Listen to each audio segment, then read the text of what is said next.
Hello and welcome to this week's edition of Well Met Guys, and of course, this week's legendary guest is none other than the legend himself, Reynad. How are you doing, Reynad? I'm good. I'm good. A little bit groggy, but yeah, I'm doing good. Yeah, man, I got my own coffee right here, man. Hope you've got your own coffee. And really quickly now, for those guys who may not know who you are, can you give us a small introduction? Yeah. I've just been a popular streamer since early on in the closed beta for Hearthstone, and I've done decently well in tournaments. I do really well on ladder. Like I, I made the modern version of the Zoo deck with like after they nerfed Blood Imp, the one with Shield Bears, Flame Imps, and stuff, and I was also the first streamer to do a free to play run, so that's like most of why the stream got popular, I think. Sweet, sweet. Can you tell us a bit about your history in gaming and also card games? Yeah, I mean, I've been playing video games since I was a kid. Like, played a bunch of Nintendo 64 and like Super Nintendo at my friend's house, and then I got a computer and I was a bit older, started playing stuff like Morrowind and all that. But um, later, when I got older, I started playing like Magic, The Gathering, and then a lot of poker after that, and just kind of yeah, skills from card games kind of translated into Hearthstone, and that came out, and now I play this. Really quickly now, bit of a side question. What was your favorite Nintendo 64 game? Oh man, that's tough. I know there were so many, man. So many good Yeah, games. GoldenEye maybe. No, Uh, Ocarina of Time probably. Yeah. yeah. I mean, Nintendo had like the best FPS, one of the best racers, some of the best brawlers, some good stuff. Another question, actually, I'd like to ask you is, some of your skills coming from poker and Magic, like, could you pinpoint any particular thing that you learned from those games that is effectively translated into Hearthstone? The thing about card games is there's no like one aspect of it that'll just make you a good player. It's a whole bunch of concepts that you have to understand Hmm. because they're really complex, and Yep. it's just kind of I mean, if there was like one thing that I would say is really important for like playing at a high level, I guess it's kind of like I don't really know what it's called. This is It's kind like of like experience. no leveled thinking, I want to say. Hmm. Kind of in a like the simple version of it is it's oh man. I think they wrote about this in like the 1800s or something. Basically like let's say we played a game where I had two cups of water and then one of them had poison Yeah. and I put one cup in front of you and one in front of me and I told you one of them's poison. I told you to, pick one and drink it and I'll drink the other. Like level zero thinking is I would give you the poison because I don't want to think it or because I Yeah. don't want to drink it.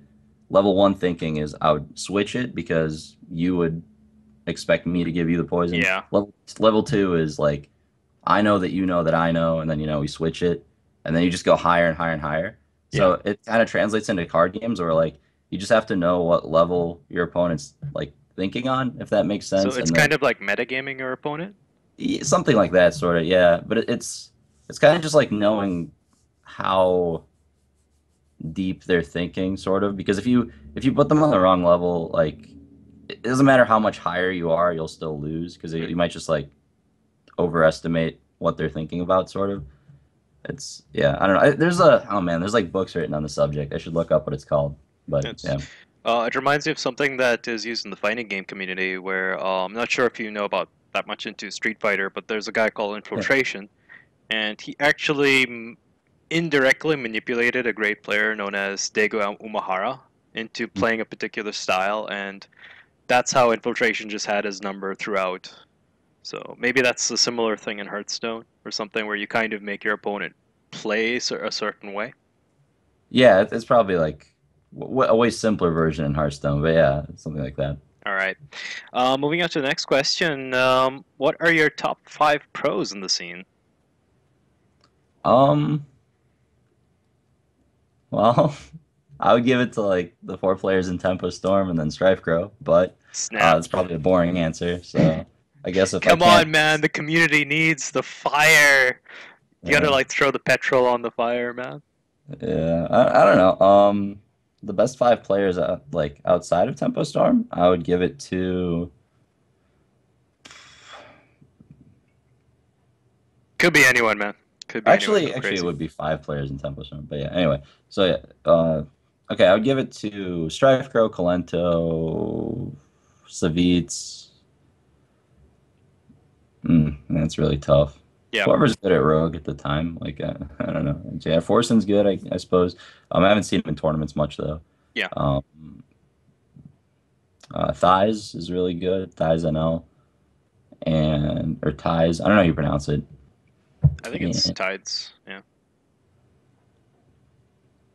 is that just 4 or 5? I think Yeah. that's about. Let's see. There was Strive Crow. There was Savitz, Kalento, Tides, and yeah, that's four. I do one more. Oh man, So tough. it is tough. Yeah, the Yeah. last one doesn't really stand. Well, it's probably someone obvious that I'm just not remembering. I But guess that just shows how healthy the competitive scene is right now. I mean, you've got so many guys that are just so good right mhm, now. Yeah. yeah. We get to the next question. Which Hearthstone card best represents you? Hmm. Oh man, that's I don't know. Noma should matter. There you have it, guys. All right, let's talk about Tempo Storm. Could you tell us how the team actually came into being and where you guys want to go? Yeah. Well, a few months ago. Well, like okay, last winter in December, I was delivering sandwiches, and then like the next month, my stream really caught on, so I started doing that full time, and I was streaming for a few months and making like decent money doing it, and I kind of wanted a plan for the long term, like what I want to do. So video games and esports have been something that I was following for a long time, and I wanted to make my own like organization and get really far up in the industry. So that's like I want to make a team, right? So Yep. Hearthstone is the game I'm playing professionally at the time, playing a lot of tournaments. I'm doing really well on ladder. So I had a good, I had like my ear to the ground on who the good players were and all of that. So I decided to make a team and I approached a few players right off the bat. I approached Tides right away. Like the day I decided to make a team, he was on board immediately. Then I approached Hyped as well, but I didn't know what I could salary at the time, and he was getting other offers, so it took a while to get Hyped on the team. And then I started looking for players who might be a good fit. Reckful is a player that I really, off watching his stream with no card game experience or only poker experience, he was really, really good at Hearthstone, and he just could pick anything up and learn it and play it optimally. So Reckful really impressed me, so I approached him.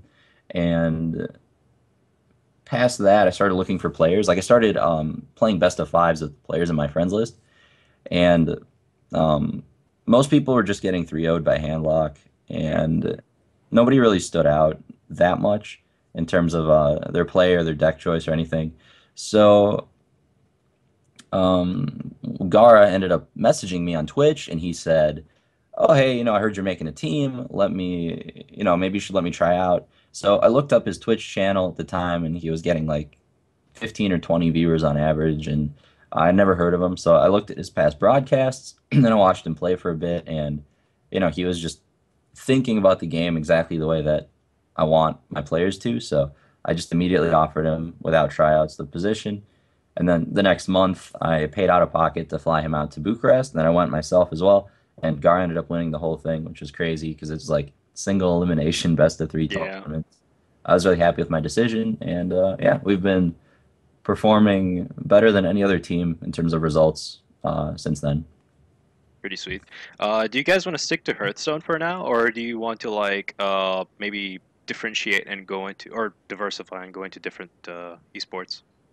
I definitely want to like just take over esports if I can. I'd love to expand into Dota or League and just everything. But I mean, it's we're like a small organization for now. I'm kind of learning the business end of things, and right now I just want to make it like try to make it profitable or at least breaking even to the point where I can afford to salary players in other games too, and then kind of branch out.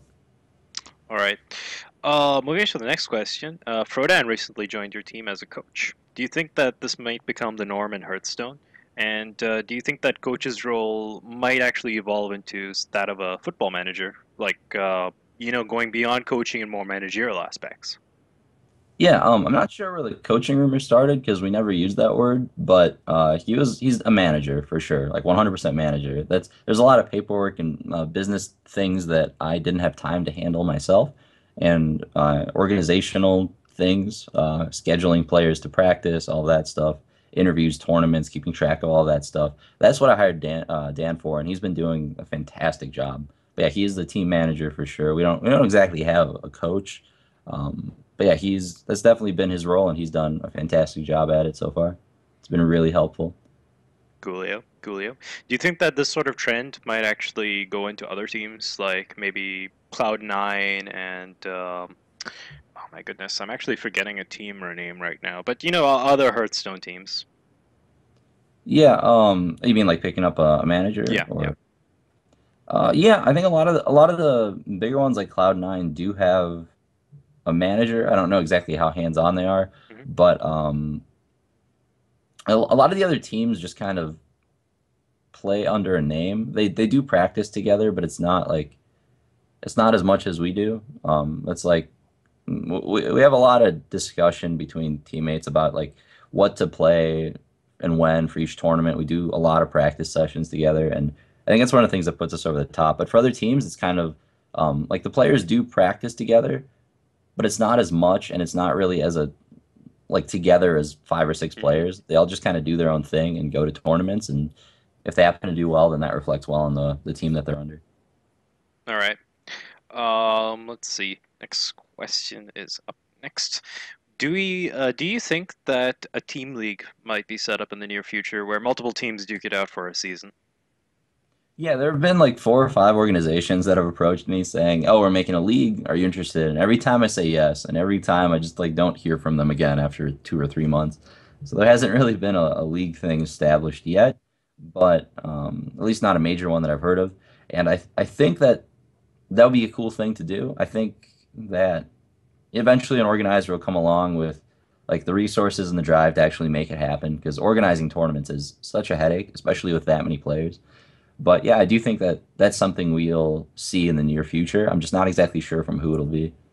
Do you think that the lack of a spectator mode is actually hurting, like this sort of thing, like a team league? Because it's really difficult to coordinate because both people have to have web cameras, have to either share their stream or their screens to make it happen. So do you think that once a spectator mode comes in, things like that might be made a bit easier?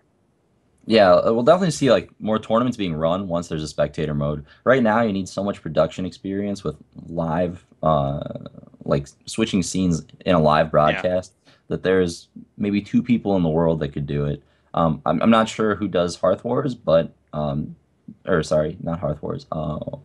Deck Deck Wars? Wars. Yeah. Deck Wars. The guy that does Deck Wars is fantastic at it, and Charles Watson, I think, is the best at it in terms of like producing those things. But if you don't have an experienced producer like that, it's so hard to make a live tournament happen. And so you have to kind of pre-record stuff, and there's a lot of issues with that too. So yeah, right now it's just a big headache to organize tournaments from a production standpoint. Once there's a spectator mode, that'll be a lot easier, and anybody could make a tournament happen if they wanted to. Hmm. Do you think that the scene would just like explode even further and just become really, really popular because anybody would be able to like properly stream a tournament? Yeah, definitely. Well, just we would see more tournaments, which would be a great thing, I think. Um, yeah, that'd be the biggest impact of it. Yeah, and hopefully more lands as well. Like that's one of the things in the Hearthstone scene. We got so many online tournaments, but not as many lands. So hopefully Mm. that'll improve. All right, going to the meta. What do you think about the current meta? Do you feel that everything has been figured out, or that there may still be a few things left to be discovered before Nax hits? The current meta is terrible. It's the problem is that every deck has been the game's been out long enough at this point, and it's been long enough since the last patch that all of the best decks are established, all of the best strategies. Like if you play Druid, you're just gonna play double Force, double Savage Roar because if you don't, it's wrong. You're like there's just every deck is built to a point where 26 of the 30 cards are always going to be the same. Same thing with Miracle Rogue, same thing with Zoo. It's just like that causes a problem because players are experienced enough at this point to make generally the correct-ish play most of the time with these decks. So the only thing that determines who wins tournaments at this point is who draws better because everyone's playing the same decks. Everyone's playing Miracle Druid and some other deck that's worse, and everybody is making more or less the same plays, mulliganing more or less the same. There just aren't very many things in in this metagame right now that showcase different skill levels between players. So that's why you're seeing random players win every tournament. There's no player that's like consistently getting first in everything. You know what I mean? It's one guy wins one tournament, then a different guy wins another tournament, then a different guy wins a tournament after that. It's like, uh, Sounds like StarCraft, man. yeah, yeah. But StarCraft, if you play worse, you lose. In Yeah, Hearthstone, it's just not yeah, true. yeah. It's been the opposite of that this past month, I think. The Wow. player who has made more mistakes has generally won more games, at least of the ones I've watched.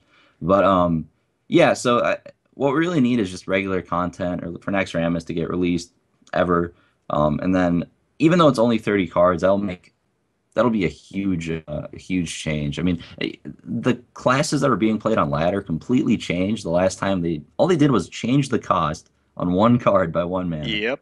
Made Unleash Sounds 3 mana. That's it. And then the metagame completely changed. Like I I wish that every patch there would be like some sort of random number generator that picked a random card in the game, it cost something random, and then just so things would change, because when things change, you can't just have every single like tier 3 pro copy the same deck that the good players use and then like use that for the next 4 or 5 weeks and win tournaments. It's like not it I don't know. Maybe I sound a little salty about that, but it's really frustrating because right now being a better player, at least in the competitive scene, doesn't mean anything. But I totally understand from Blizzard's perspective.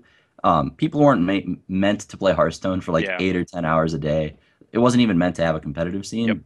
So, but even like casual players, the players who play like ranked mode, like they get bored of it too. So I think that just regular content would be an awesome thing, or just any change at all to cards that you can play with. Well, I've got a follow-up question. You mentioned how the player that makes the most mistakes ends up winning more. Can you like elaborate a bit more so I could take some notes for the latter? Because like I play horribly and I usually end up getting my Yeah, butt handed to me. But if you're telling me I can play horribly and win, in please tournaments, elaborate. yeah. Oh, Just okay. as long as you're playing the right decks, like you Yep. play Double Force and Nature Druid, you play Miracle Rogue, and then you play whatever class you want as the third one. It really doesn't matter. It at least for what I mean by that is from the tournaments that I've watched like the tournaments that I watch all of the games play out in. I sit there face palming at like one or two players consistently throughout all of these tournaments. It's always the same players, but like they make all these mistakes, but they win anyway, and they make more mistakes than their opponents, and they win anyway, and it's just kind of anecdotal, I guess. I mean, it's not you're not going to win more by making more Yeah. mistakes, but yeah, those games definitely stand out to me a lot. It's just frustrating, I guess. Do you think that it's because of the actual decks that they have that much buffer room that they can just make mistake after mistake and then just win because the deck is brilliant?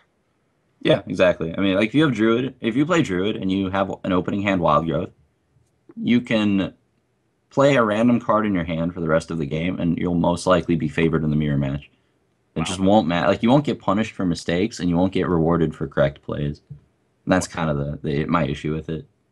So do you think that Blizzard need to like step up and rebalance some of the current cards, or do you think that the next cards will change everything? I think that we like the professional players are like 0.0000001% of their player base, and they could care less about what annoys us in terms of the metagame because people, like I said, just weren't. It's supposed to be a casual game that you play Yeah. on your iPad. It's not something that's meant to be played so extensively. But I think that yeah, like they should just change something about ranked mode because a lot of the player base, I would be pulling some percentage out of my ass, but I think it's like 30% or something play ranked like into the single digits. Yeah. And those players do play a lot every day. And those players just get bored and stop at like rank 6 or rank 9 or something because they start seeing the same decks and it's frustrating. And people complain in every metagame that oh, it's Yeah. only this, and this deck, but that's fine as long as the metagame constantly changes, right? If the Yeah. metagame is going to be the same thing for 3 or 4 months at a time, then those complaints will actually stop making people play the game Yeah. because the game hasn't changed. But when you do something like even change the mana cost on Leash Downs by one, you just like classes that were completely unplayable before start seeing Yeah, play. like shamans. Exactly. Yeah. And then 3 months later, now we're complaining again because again, no changes happened. No cards have been released, no cards have been nerfed, buffed, nothing. I mean, I wish they would buff something at least. I don't make the beast cost 5 mana, uh make King Crush cost 8. Like do something, it's just frustrating right now because it's boring. Like yeah, I'm bored at least of Yeah, ranked. maybe even change the way the giants work, just to like tweak that matchup a bit because Handlock is like so popular, Zoo is so popular right now, Miracle. Maybe even change the gadget Zan the way it works as well. That might change things. Yeah, I mean, if it were me, I would make preparation cost 1 mana and start with that. I think that would do a whole lot of good things for the metagame. Mhm. Because then you could play like Ramp Druid. You wouldn't have to play Force of Natures in it, maybe. And then yeah, lots of little like the really subtle changes can make such a big difference. Mhm. All right. Even though we've just been discussing the meta and that you don't really like it, you're actually got a big reputation about being a very aggressive style player. This meta is just so aggressive. Does it suit you, or do you think that it's just way too aggressive and volatile right now? I don't know if like aggressive is the word I would use for it, but it's definitely volatile. I'm not happy with it. The only good aggro deck is Zoo. Sometimes you can play aggro hunter like in a tournament setting, but even that is sketchy. I think that, mm, yeah, I wouldn't exactly call the metagame aggressive, but I wish there were more aggro decks that were good that weren't Zoo. What, Like like like the Zoo, Paladin deck? The recent yeah, one which has come out.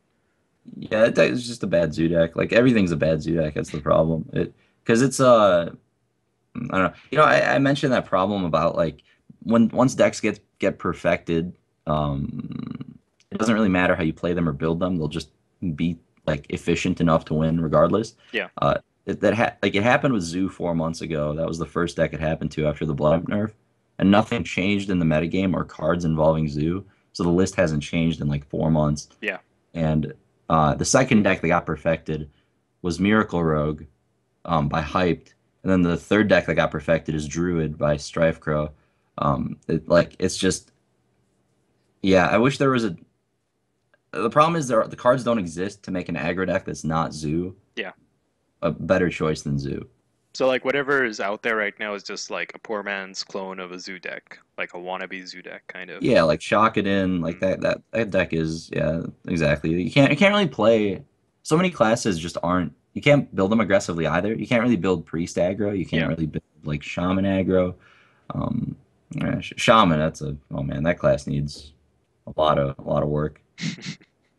That class is like the definition of that problem because every no matter what kind of shaman deck you want to build, like the first 24 cards have to be the same every time. Yeah. You can't not play two Earth Shock, two Bolt, two Rockbiter. You can't not play Feral Spirit. Like it's Azure Drake, Fire Elemental. These so many cards you just have to Yeah. play that all the lists look the same. Yeah. And that same problem kind of translates into all the other classes right now. Indeed. So there's like right now all the classes have like a standard set of cards, so there's very little variety, say. Yeah. Hmm. So moving on. Do you think that the Miracle Rogue style will still be as strong once the next cards are available, or do you think that we might see a big shift? I think we'll definitely see a big shift. There's no way it could be as strong because right now it's just absurd. I Yeah. was like, the deck is just fantastic. So I think that there's definitely no way it would be as strong after the switch. And there are a lot of cards that are strong against Miracle Rogue that don't look strong, like the Priest 3/4 for 3. I mean, when that card gets released, it will be the best card in Hearthstone. Hmm. Um, yeah, it's stuff like that. It's really hard for a rogue to kill that. For example, Yeah. Nerubian Egg, like, dude. Oh man, the Neurobane egg is sick. All right, let's talk about hunters. Do you think that hunters will regain that popularity, or at least have a bump in popularity once their web spinner card is released? Yeah, that card's good. It's not as good as people think it is, but it is like very strong. It's probably like I don't know, I would give it like a 7 out of 10. Yeah. It's a card that I think will definitely make Hunter better. I think it's better in like a mid-range Hunter deck than a aggressive one. So we'll start seeing more of like the Houndmaster Savannah Highmane build Mm. more than any other version of Hunter, I think. And yeah, it'll be interesting to see if there are any neutral beasts too, because that might also, have a play a role in the deck. But yeah, Web Spinner's good. I think we'll start seeing more Hunter. It'll really depend on how well it matches up against the other decks that become popular. Because Hunter got the third best card out of Naxxramas so far.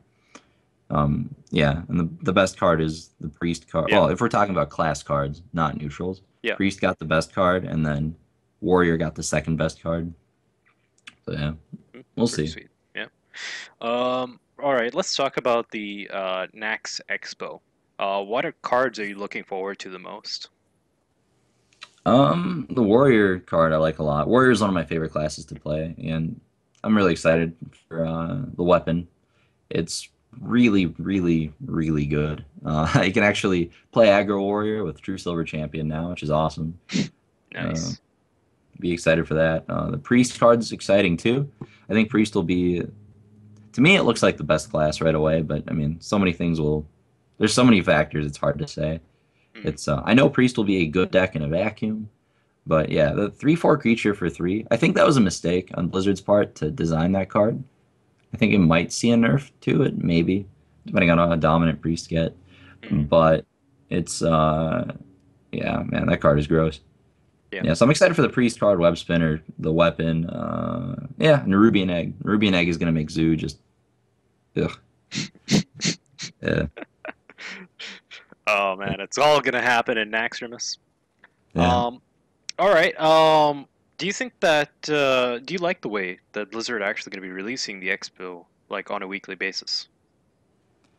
Yeah, I mean, if we got it all at once, we would get. Well, if we had it all at once, we'd get bored of it a lot quicker, and then we'd be complaining about why isn't the next expansion out soon. So releasing it over the course of 5 weeks is fine. It gives us something to look forward to every week, keeps it exciting for a while. Yeah, I think it's a fine way to do it. All right. And the next question is, do you think that Blizzard should speed up their expansion release time to maybe quarterly? Because from the looks at it right now, it looks like they're trying to aim for like a semi-annual kind of thing.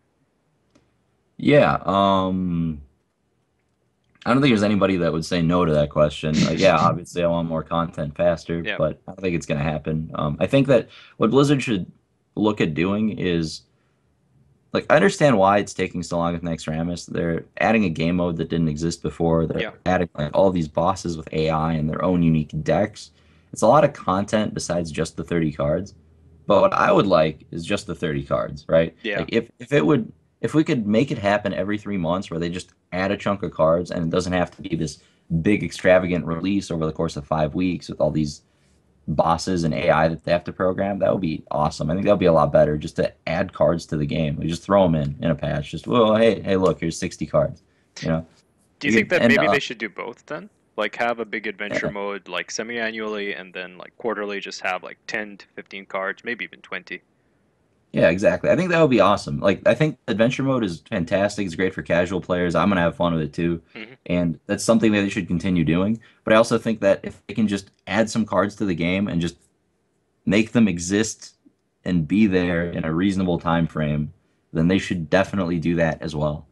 To just so that as long as things are constantly changing, that's what keeps a card game community like active and continue like it holds interest in the game. That's why like the average person that plays Magic the Gathering plays it for like 12 years or something. Yeah. That's a statistic. That's those are the kind of stats that could happen with Hearthstone too, as long as they release new content, because it's so easy to get bored of 300 cards Yeah. quickly.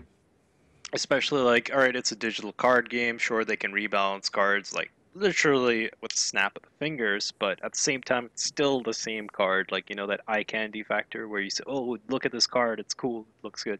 So, let's see. Let's see. All right, let's talk about the game features. If you could add one feature or mechanic to the game in general, other than the upcoming spectator mode, of course, what would it be and do? Mm. One more feature. I guess a tournament mode would be kind of fun. So you could play like let's say you get into a queue Yeah. and with like you wait until 7 other people are in the queue, so Yeah. there's 8 of you. And yeah, you get in and you play and maybe you all pay some amount of gold and the winner gets some cards or something or some packs or some ranking as well. Like yeah, packs and ranking in the tournament ladder. I think that would be awesome. So it's kind of like I'm not sure. Have you played Warcraft 3? I have, yeah. This is like that. Like they had a tournament mode in that as well. It was pretty Oh, cool. Yeah. yeah. Well, I was 14, so I just played custom, So, but yep, I believe it. yep. Yeah. Yeah, it's a really good like point you make there, where it's either you can play for gold, get card packs, maybe even like just have like I don't know a custom lobby where you can just play a tournament with a bunch of friends, put in like gold as well, and whoever wins it takes the pot or something along Yeah. those lines. All right, let's move on to the spectator mode. Do you think that there might be an important tool that should be added into the spectator mode, like a feature that can calculate odds, for example? I think like there's so many people who make stat things like that, but I mean, personally, I don't think they're that important for card games. I don't think they'll affect your play too much. But I think that just spectator mode existing in general would be awesome. But yeah, in terms of features, like as long as there is a spectator mode, I could care less. More features, less features, yeah, whatever. As long as the mode exists, that's all I want. All right. Let's talk about constructed card building here. What do you think is key for a newbie joining the game? Good deck building or understanding of the game? Definitely just understanding of the game and just making the correct decisions. I think matters a lot, especially at low ranks. So, in my opinion, deck building is kind of a useless skill because I mean, it's useful if you're playing tournaments in metagames that are constantly changing, but that's Yep. just not the case in Hearthstone. So as soon as you can just copy the same deck that everyone else is playing, like you copy the same Druid deck, the same Miracle Rogue deck, and you'll win with it, right? Because even though somebody built it before you, they don't have any advantage with it, like Yep. because you have access to the same list. But so I think the important thing for a newer player is to learn, like focus on the decisions that they make in the game, Yeah. and yeah, just try to make the right play every turn. Play some arenas, you learn about how to make efficient trades, that kind of thing. And yeah, and if you want to venture into ranked, I recommend trying out a deck list from somewhere. Sweet. All right. Now, this question I've asked to a lot of people, and 99% of them have given me the same exact answer. What is the first legendary card that should be crafted with the first 1600 dust? Blood Mage probably. Whoa! You're the second person out of all my guests which hasn't said Leroy. Yep. Stripe Crow said No. Blood Mage Thalnos. Everybody else said Leroy. So, Yeah, can you I like was elaborate a bit more on like why the Blood Mage though? well, Leroy's only played in Miracle Rogue, right? Oh, well, I've heard you can even sneak it into a handlock deck for like a Right. surprise. Yeah, Yeah, it's even I'd like Handlock too. to. Yeah, Handlock and Miracle are pretty advanced decks that cost a lot of dust. So somebody who's making their first legendary probably won't be playing them. Mhm. So something like Blood Mage you can put into everything. Like you can put it in your Druid deck. It's fine in Handlock. You can play it in Shaman. Priest, it's okay. Paladin, it's okay. Like, you can play it in so many things. Mage. It's just a fantastic card. It's between Blood Mage or Cairn, I'd say, for a first legendary. Cairn is just like a good high value card Mm, that you can put into just about anything as well and have it be decent. But yeah, I think Blood Mage is a little bit better. yep. Some decks can't afford to just play the 6 drop. Nice. All right. Are there any other tips you'd like to give to beginners? Um, yeah, just play Arena. Have fun with it, and keep playing the game. Just keep playing the game. If you like it, don't get discouraged from the occasional frustrating loss, and just keep going with it. Cool. All right. If you could make a card, be it a legendary, minion, weapon, spell, or secret, what would it be and do? Um, oh man, this is tough. Mhm. It would definitely be broken. It doesn't matter, man. It's all good. Yeah, I don't know. It would cost 0, and it would be broken. That's all. It would cost 0. It would draw cards. And it would be called broken. Yep, it Like would be just yeah, completely imbalanced. Whatever it did, it yeah, would cost 0, and it would draw a card. One yeah, card. I know that. yep. It's pretty good. In Preparation. the description, it can be like completely imbalanced. We'll keep drawing cards. Yeah. So, I bet you'll be like 10 HP or like invincible or something like that. No, no, no. See, You can that's only too high. mind control it. It has to be like subtly broken. Maybe a 0 mana wisp, except it's a 0/1 Mhm. that draws a card and it comes into play. Probably that. Nice, nice. And then you could like buff it or something. Mhm. That's free value. Cards, yeah. If you play a 28 card deck, that'd be amazing. Hmm. All right, I've asked Nimsh this question and Striker as well. Would you ever consider doing charity streams? Yeah, definitely. We've talked about it a bit with Gara and stuff. Right now, it's just like I can barely find time to do normal streams, Hmm. but that's definitely something we want to do in the future. I think Gara did a charity stream already. Yeah. Yeah, it's definitely something we'll like once the infrastructure for the team and all that's established, I would like to do some. I would like to have my teammates do some as well. We could, all be a part of it. So yeah. Yep. Are you guys like planning to set up a house or anything? Or are you just gonna be trying to like just scheduling and such, just get everybody on the same page? We're not really trying to set up a house for the team, but it's because you don't really need to like practice as a team and all of that. I Yeah. think Hype is comfortable where he is. I think Tides is like I'm trying to move to Sweden in a few weeks, ideally, and Gar is in Germany right now, so he Yeah. was considering moving in with me because his girlfriend's in Sweden. But yeah, we nothing's set in stone yet. We'll see. All right, pretty sweet. Can you give us a glimpse into the future of Reynad? Mm, Like other than the possibility of you moving to Sweden, of course. yeah. I mean, ideally, I would like to get the team really like just make the name Tempo Storm really well known uh, in the esports scene, even outside of Hearthstone. And at that point, I can transition into more of like a casting and streaming role instead of having to do all this business stuff and play tournaments and all Yeah. that. Um, so I'm just kind of trying to make that transition, as much as I can. And aside from that, we're going to be casting DreamHack Valencia this week, I believe. Yeah, I Nice. think I want to say this week. And it should be this weekend, Thursday, Friday, Saturday. What else? Yeah, man, that's pretty much it for now. Like I'm just gonna be working on Tempo Storm stuff and hopefully it goes as well as I want it to. All right, cool. Do you have any shoutouts to make? Yeah, shout out to HyperX and that's yeah. Thanks to thanks to them. We're working on getting the team stuff more set up for in terms of sponsors and all of that. It's just oh man, so much work. In Yeah. terms of shout outs though, yeah, shout out to Tempo Storm, tempostorm.com, my teammates. They're all awesome. Yeah. Yeah. HyperX, OGN. Thanks for having us. All Yeah. right. And this isn't actually OGN. This is the other way around on gamers. So Oh, my yeah, bad. it's fine. It's fine. I misread it. Yeah, yeah. Oh It's man, not the first time though. I I'll feel so talk to you bad. about that in a second. All right. Where can we follow you? Uh, just search for Reynad on Twitter. I try to spell out. It's Uh, okay. Like your Twitter handle will be there and all. So what about your Twitch? Yep. twitch.tv/Reynad27 and There are on 26 other Facebook. Reynads? Yeah, yeah. There's one other Reynad. Okay. Yeah, I had definitely. to ask, man. Had to ask. Now So there's probably several hundred, but yeah, yeah. yeah. And then yeah, on Facebook and stuff. I mean, I'll honestly, if you want to follow me, I'd appreciate follows on the Tempo Storm stuff, like the Twitter Tempo Storm's Twitter, Tempo Storm's Facebook, that kind of stuff. Cool. But yeah, I have a Facebook too.